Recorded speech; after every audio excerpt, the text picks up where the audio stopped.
بسم اللہ الرحمن الرحیم۔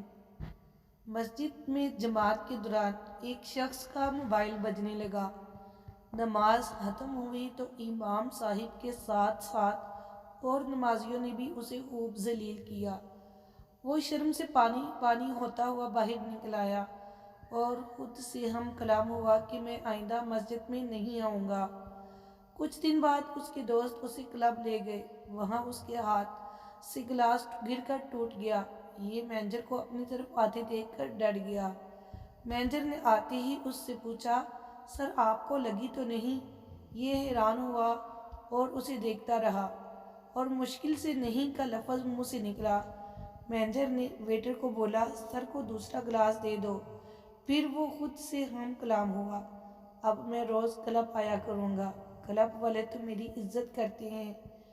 کیا ہم اپنے تلخ ترش رویے نہیں بدل سکتے؟ کیا ہم دوسروں کو اچائی کی طرف راغب کرنے والے لہجے نہیں اپنا سکتے؟ کیا ہم اپنے سے کمتر کو اچھے الفاظ سے نہیں مخاطب کر سکتے؟